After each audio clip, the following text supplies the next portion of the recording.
I grew up in a polygamous household, where I often see my father mediating between my mother and his second wife. Their constant bickering, often over trivial matters, left a very lasting impression on me. Witnessing such frequent conflicts made me vow never to take a second wife, regardless of any situation that might arise. From a young age, I heard that my father married the second wife because my mother had no more children after I was born. Ironically, the second wife also had only one son, and years after my mother's passing, a quarrel ensued between her and my father, and my father's second wife left with her son as well. The turbulent experience of polygamy made me very cautious in choosing a wife. I carefully took time to observe characters in some of the young ladies that I met. When I eventually found someone who seemed perfect, I proposed to her and made her to know that I was determined to make my marriage work. I even told our marriage counselor that I would do whatever it took to maintain our marriage.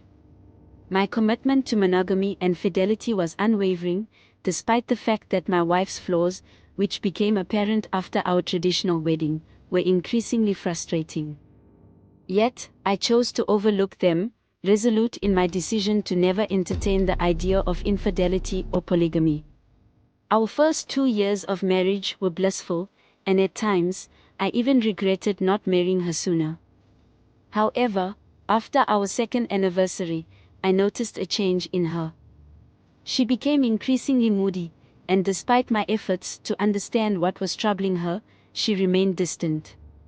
Eventually, she confided in me that she was worried because she hadn't conceived after 2 years of marriage. I comforted her, took her out, and bought her gifts, which seemed to lift her spirits. Few months after this episode, the country's economic downturn severely impacted her business. The government banned the importation of the product she sold, and a technological advancement rendered her stock obsolete. Desperate to avoid a complete loss, she got involved with a man named Chief Jolly's Otafa, who promised to help her sell the remaining stock for a pound of flesh. She declined initially, but at a point she gave in to his demand. After their encounter, he made good on his promise and helped her clear the warehouse. What started as a one-night stand, which envisaged will end with that single encounter, turned into a full-blown affair. Chief Jollies just keep showering her with expensive gifts that is far beyond what I can ever afford. Although I couldn't pinpoint exactly what had changed about her, I just knew something was off. She was no longer the woman I had fallen in love with. In the 4th year of our marriage, my company sent me to the UK for a 2-month course. I suggested that we travel together since we could afford it, but she declined. About 6 weeks after I left, she discovered she was pregnant. Fully aware that the child was Chief Jolly's, she decided to deceive me, intending to pass off the pregnancy as mine upon my return. It's said that secrets are like smoke, they cannot be hidden for long. While visiting Chief Jolly's at a hotel, she began feeling dizzy. Despite her objections, he took her to the hospital, where Dr. John O'Capama confirmed her pregnancy. Chief Jolly's was overjoyed, and she also feigned happiness, knowing full well the truth. After they left the hospital, Chief Jolly's insisted that she leave me and marry him, boasting that he was not only wealthier but also more virile than me. Sod refused, unwilling to become his third wife. They argued but eventually decided to discuss the matter later. That night, she pondered over the matter and decided to lie to Chief Jolly's, claiming she lost the pregnancy, and subsequently end their affair. She also planned to deceive me by pretending the pregnancy was mine once we had been intimate for few weeks after my return. The next day, while at the bank, she felt dizzy again, lost her balance, and fell, hitting her stomach on the tile floor. Alarmed, the bank's security guards helped her, and she drove herself immediately to the hospital where Chief Jolly's earlier took her to for a proper medical examination. Unfortunately, the doctor informed her that the fetus was compromised and recommended an immediate DNC. Dr. O'Capama notified Chief Jolly's at the same time, and he rushed to the hospital to console her.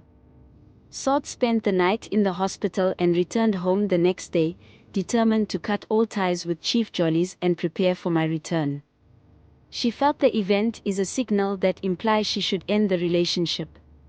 When I got back, everything seemed normal, but I noticed she often complained of back pain and headaches whenever I tried to get close to her, leading to a lack of intimacy.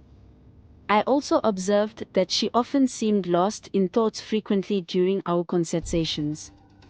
Months later, she became increasingly indifferent towards me, often refusing to cook dinner and leaving me to go to bed hungry. Eventually, she confronted me, declaring that she wasn't my slave and that I should cook for myself if I wanted to eat. Our relationship deteriorated to the point where intimacy was almost non-existent. I couldn't believe this was the same sod who had once been madly in love with me. Long before we got married, I had told her that I wanted our marriage to be based on resolving issues through mutual dialogue, without involving third parties. But after trying to mend things between us and facing constant resistance from her, I confided in her eldest brother and mother, hoping they could help resolve our issues. Unfortunately, things only got worse. Sod started coming home late, often blaming it on the traffic. One night, she didn't return until after 1 a.m. I was very furious but managed to contain my anger. One day, I came home to meet her in the kitchen and surprisingly she told me that she has prepared food for me. I was surprised because I was not expecting such.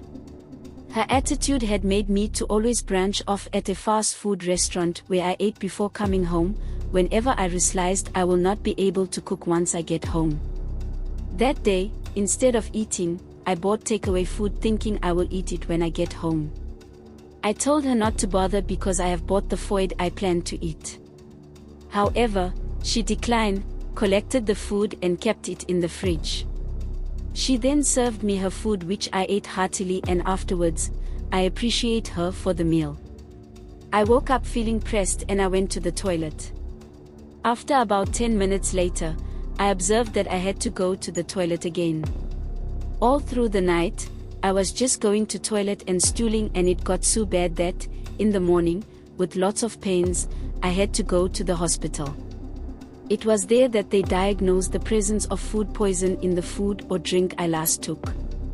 It was such that my doctor insisted that I should have bed rest for 2 days in order to flush the remnant of the poison out of my system. I was shocked that my wife did not come to check on me for a single day. She only called to find out if I'm okay. There was peace for the next few days after her return. Not only was she preparing my dinner regularly since I leave home quite early and come back a bit late, she initiated the restoration of intimacy and my conclusion was that after returning from the hospital everything is now okay. Her new attitude even made me to plan a vacation with her before the unexpected happened.